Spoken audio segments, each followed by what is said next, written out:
সৌজন্যত যেহেতু প্ৰতিমা পাণ্ডেৰ মৃত্যুবাৰ্ষিকী উদযাপন কৰা হয়েছে এই আপনি যেহেতু বহুদূৰ কষ্ট কৰেছে আপনি কেনেকুৱা লাগিছে এই অনুষ্ঠান? ধন্যবাদ আপোনালোকৰ মিডিয়াৰ মাধ্যমে আপোনালোকে জানে এই সৰুৰে পৰা মই প্ৰতিমা পাণ্ডে বৰুৱা বাইদেউৰ জন্ম জয়ন্তী আৰু মৃত্যু দিৱস দুটাই আমি পালন কৰি আহিছোঁ।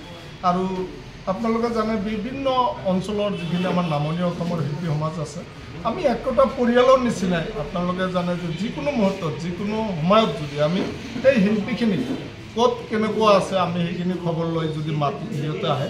আৰু অনাগত দিনত আপোনালোকে জানে বিলাসীপাৰাত আমি গৌৰীপুৰ গোলগঞ্জৰ পৰা যিখিনি আমাৰ গোৱালপাৰীয়া কলাকৃষ্টিৰ যিখিনি প্ৰতিভা নাই আমাৰ বিলাসীপাৰাত তাতকৈ বেছি যথেষ্ট প্ৰভাৱ ইয়াত আছে।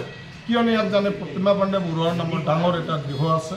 প্ৰতিমা পাণ্ডে বৰুৱাৰ নামত ইয়াত দুটা শিলামূৰ্তি আছে, শিলান্যাস আছে।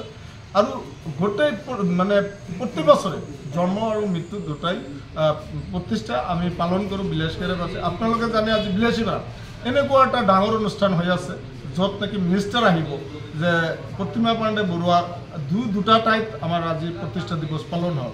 তো আমি বিলাসীপাৰাবাসী কাৰণে আমি ধন্যবাদ যে আমাক ইমান গোৱালপাৰীয়া কলাকৃষ্টিখিনি যে ধৰি ৰাখিছে। আজি যদি এই গোৱালপাৰীয়া কলাকৃষ্টিখিনি যদি আমাৰ বিলাসীপাৰা ৰাইজে ধুবুৰী জিলাৰ অবিভক্ত গোৱালপাৰা জিলাৰ মানুহখিনি যদি সঁহাৰি নিদিলেহেঁতেন হয়তো আজি গোৱালপাৰীয়া কলাকৃষ্টি আৰু ভাষা সংস্কৃতি জীয়াই নাথাকিলেহেঁতেন। গতিকে আমি নামনি অসম অবিভক্ত গোৱালপাৰা জিলাবাসীক আমি অনুৰোধ জনাওঁ যে গোৱালপাৰীয়া ভাষা কলাকৃষ্টি জীয়াই ৰাখিবলৈ হ'লে থলুৱাখিনি আমি বেছিতকৈ বেছি গুৰুত্ব দিব লাগে। ইয়াৰে এইখিনি আমাৰ